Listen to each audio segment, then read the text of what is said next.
Bien-aimés dans le Seigneur, je vous salue tous. Je suis votre frère, Joseph d'Arimathée. Je viens encore une fois vous parler d'un thème qui intitule Le serpent d'airain. C'est dans le livre de Nombres, chapitre 21, verset 4 jusqu'au verset 9.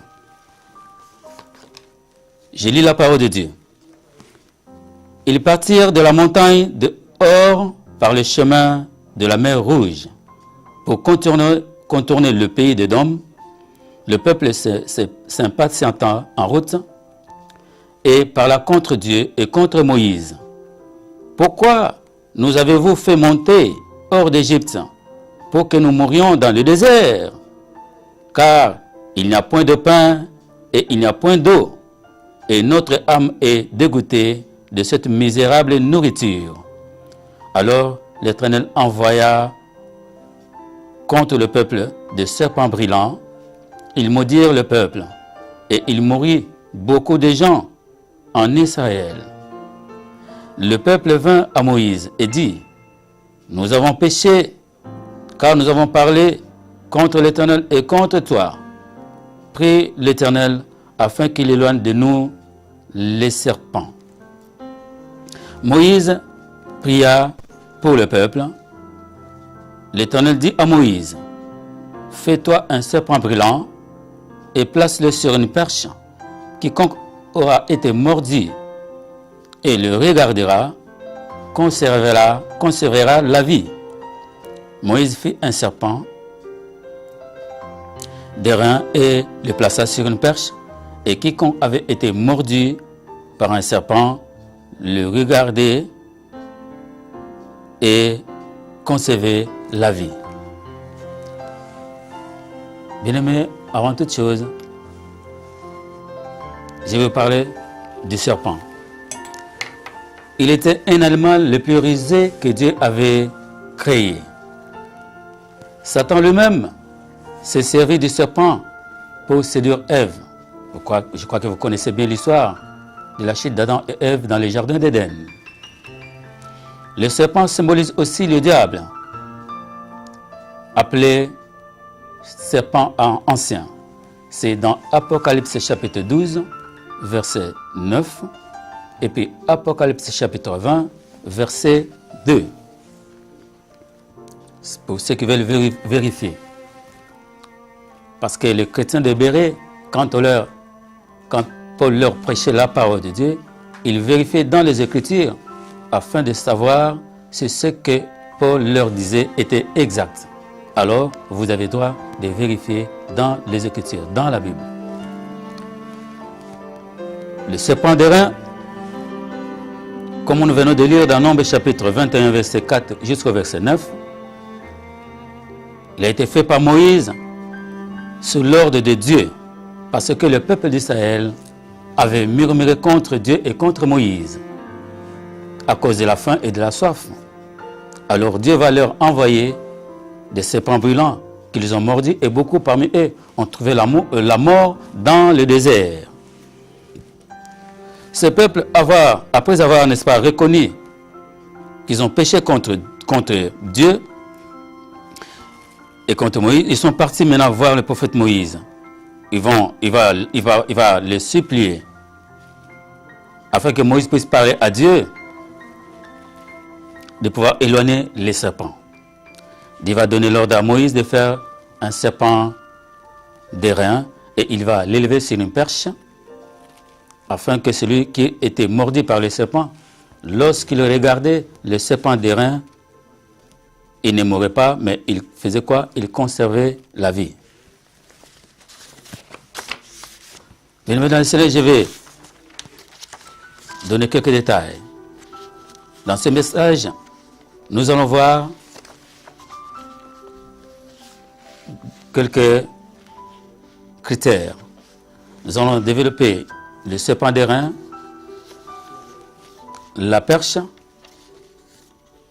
ainsi que le venin mortel. Le serpent d'airain, c'est bien l'image de Christ. La perche, c'est le bois sur lequel Christ a été crucifié. C'est le symbole de la croix. C'est dans 1 Pierre chapitre 2 verset 24. Nous allons le lire. Je lis la parole de Dieu.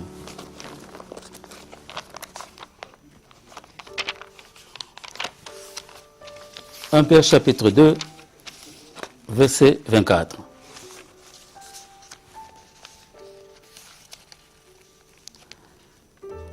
Lui qui a porté lui-même nos péchés en son corps sur le bois, afin que, morts au péché, nous vivions pour la justice. Lui par les meurtrissures duquel vous avez été guéris. » Il y a encore un deuxième passage. C'est dans Jean chapitre 3, verset 14 jusqu'au verset 15. Et comme Moïse éleva le serpent d'airain dans le désert, il faut de même que le Fils de l'homme soit élevé, afin que quiconque croit en lui ait la vie éternelle. La perche symbolise aussi la croix de Jésus, comme je vous ai dit tout à l'heure, à Golgotha. Golgotha veut dire lieu du crâne. Crâne veut dire la tête. C'est là que Jésus a écrasé la tête du diable. C'est dans Matthieu chapitre 27, verset 33 jusqu'au verset 39. Pour ceux qui veulent vérifier dans les Écritures. Je vais vous parler de venin mortel. Le venin mortel, c'est quoi? C'est le venin de serpent brûlant qui tuait le peuple d'Israël, qui les condamnait à la mort. Le venin mortel leur avait condamné à mort. À chaque fois que le serpent brûlant mordait un de ce peuple, alors ce peuple était condamné à la mort.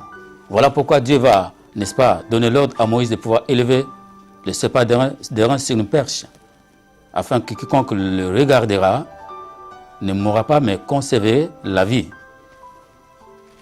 Galates chapitre 3, verset 13 nous dit ceci: Christ nous a rachetés de la malédiction de la loi, étant devenu malédiction pour nous.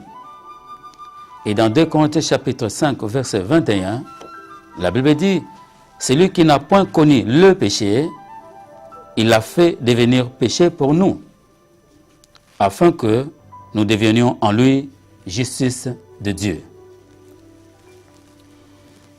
Dans le livre des Nombres, chapitre 21, verset 4 jusqu'au verset 5, nous voyons que le peuple d'Israël a désobéi à Dieu.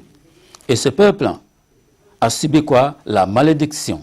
Et donc, le venin mortel des serpents brûlants symbolise la malédiction.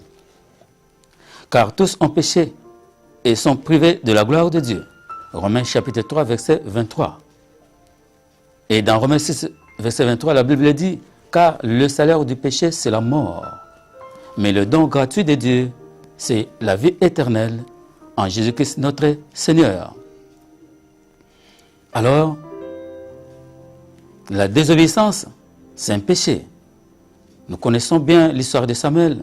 Dans 1 Samuel chapitre 15, verset 22 jusqu'au verset 24, on nous raconte l'histoire du roi Saül qui avait désobéi à l'ordre de Dieu. Quand le prophète Samuel a été mandaté pour lui apporter le message, et lui n'a pas écouté, il a préféré écouter le peuple au lieu d'écouter Dieu. Alors cela a conduit à la malédiction. Cela a précipité à sa chute. Dieu l'avait rejeté. Je crois que beaucoup parmi vous connaissent bien l'histoire du roi Saül, comment il a été rejeté par Dieu.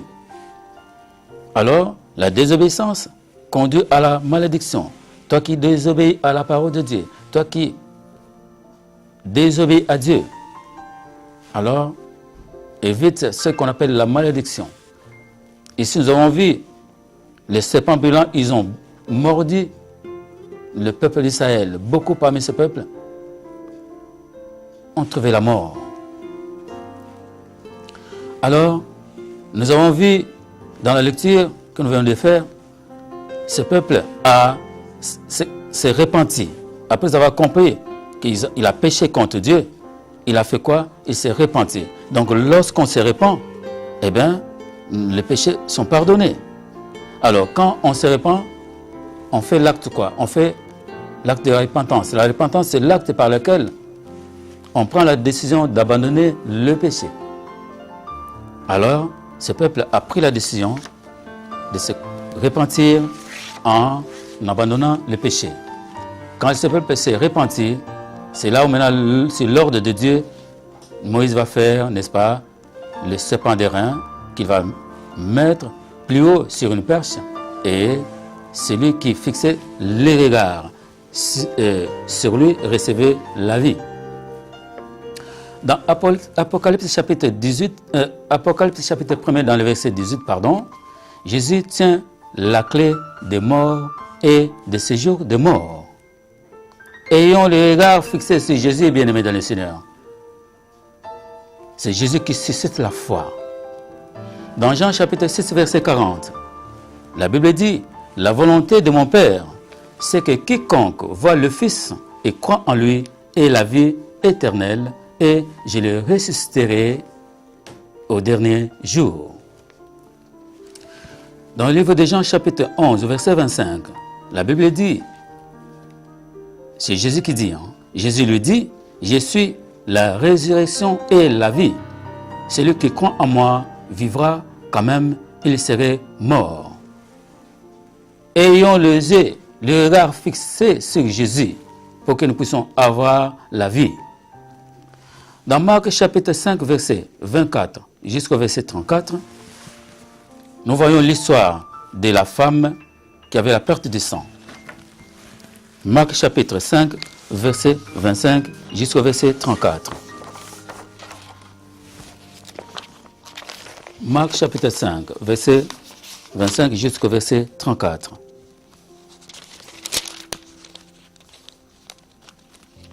J'ai lu la parole de Dieu. Or, il y avait une femme atteinte d'une perte de sang depuis 12 ans. Elle avait beaucoup souffert entre les mains de plusieurs médecins. Elle avait dépensé tout ce qu'elle possédait et elle n'avait éprouvé aucun soulagement. Mais elle était allée plutôt en empirant. Ayant entendu parler de Jésus, elle vint dans la foule par derrière. Elle toucha son vêtement, car elle disait, « Si je puis seulement toucher son vêtement, je serai guérie. » Au même instant, la perte du sang s'arrêta et elle sentit dans son corps qu'elle était guérie de son mal. Jésus connut aussitôt en lui-même qu'une force était sortie de lui et se retourna au milieu de la foule. Il dit, « Qui a touché mes vêtements ?» Ses disciples lui dirent, « Tu vois la foule qui te presse et tu dis, qui m'a touché ?» Et il regardait autour de lui pour voir celle qui avait fait cela. La femme effrayée et tremblante, sachant ce qui s'était passé en elle, vint se jeter à ses pieds et lui dit toute la vérité. Mais Jésus lui dit, « Ma fille, ta foi t'a sauvée. Va en paix et sois guérie de ton mal. » Nous voyons ici l'histoire de la femme qui avait la perte du sang pendant 12 ans. Elle avait fixé ses regards sur Jésus. Bien-aimé dans le Seigneur, fixe tes regards vers Jésus. Toi qui es malade, fixe tes regards vers Jésus. Dans Marc chapitre 10, verset 46, ici, on nous parle de l'histoire de Bartimée, un homme aveugle qui ne voyait rien. Il a fixé ses regards vers Jésus et il a recouvert la vue. Il n'a pas regardé aux apôtres, il n'a pas regardé aux prophètes, il n'a pas regardé aux docteurs, il n'a pas regardé aux pasteurs, il n'a pas regardé aux évangélistes, mais il avait ses regards fixés sur Jésus et il avait recouvert la vue. Fixe tes regards, bien-aimés, vers le Seigneur et rien ne te sera impossible. Dans Luc chapitre 17, verset 12, on nous parle de l'histoire des 10 lépreux. Ils ont fixé le regard sur Jésus. Ils ont été purifiés de la lèpre. Toi qui m'entends, toi qui as un problème de peau, peut-être tu as la peau abîmée. Je ne sais pas atteint de quoi. Mais ici, je te donne l'exemple des 10 lépreux. Ils avaient tous la peau abîmée, mais ils ont fixé leur regard sur Jésus et ils ont été purifiés de la lèpre. Dans Actes chapitre 28, du verset 1er jusqu'au verset 7, nous voyons l'histoire de Paul. Actes chapitre 28, verset 1er jusqu'au verset 7.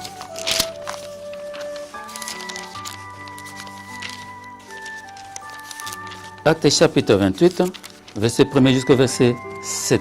Je lis la parole de Dieu au nom du Seigneur.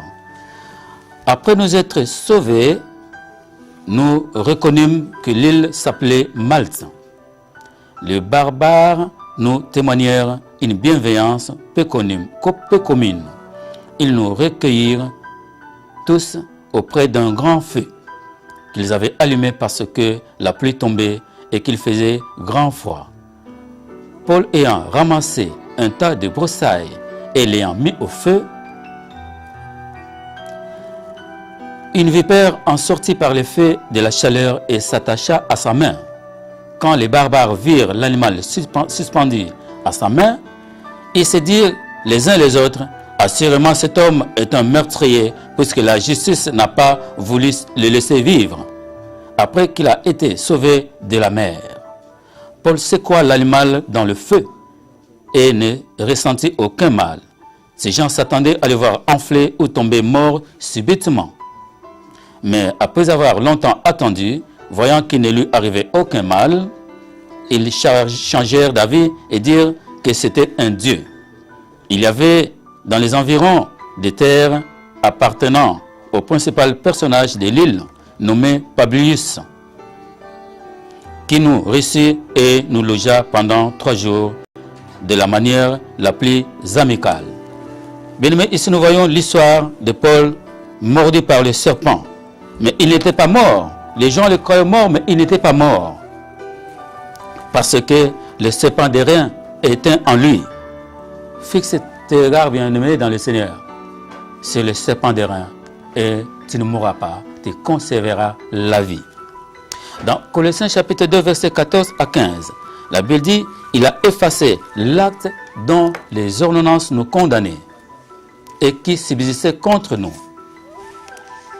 Alors, nous avons vu dans l'histoire du peuple d'Israël, les venins mortels qui les condamnaient à la mort n'avaient plus de feu dans leur vie, dans leur corps, parce que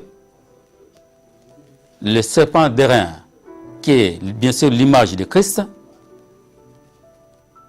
était capable de pouvoir, ou soit avait le pouvoir de pouvoir rendre nul et sans effet ces venins mortels qui les condamnaient à la mort. Ils ne mouraient pas lorsqu'ils regardaient le serpent d'airain, mais ils conservaient la vie. Ces venins mortels n'avaient point de fait dans leur corps.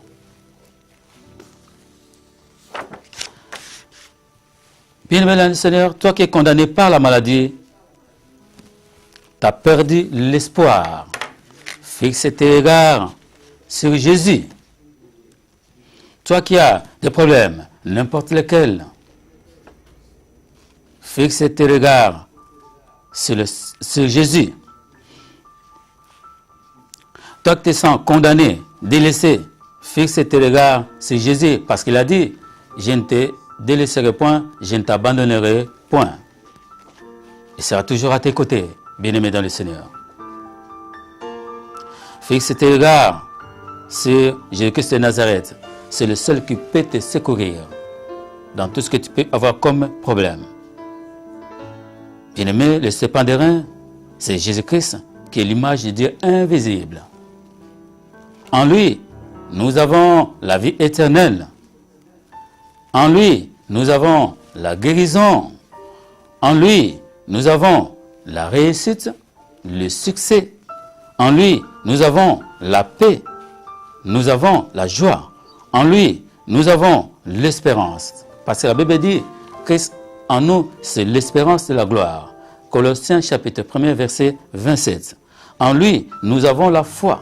La foi est une ferme assurance des choses que l'on espère, une démonstration de celles qu'on ne voit pas.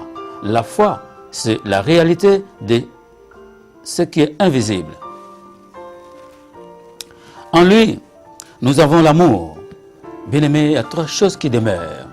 Il y a la foi, l'espérance et l'amour. Mais la plus grande de ces choses, c'est l'amour. Oui, c'est dans 1 Corinthiens chapitre 13, verset 13. En lui, nous avons la gloire.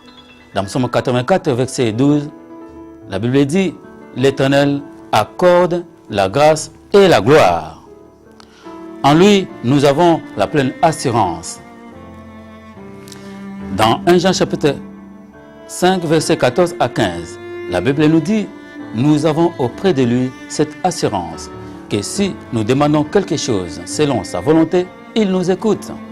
Et si nous savons qu'il nous écoute, quelque chose que nous lui demandions, nous savons que nous possédons la chose que nous lui avons demandée, quelle que soit. Voilà pourquoi, bien-aimé dans le Seigneur, toi qui m'entends, toi qui me suis en ce moment,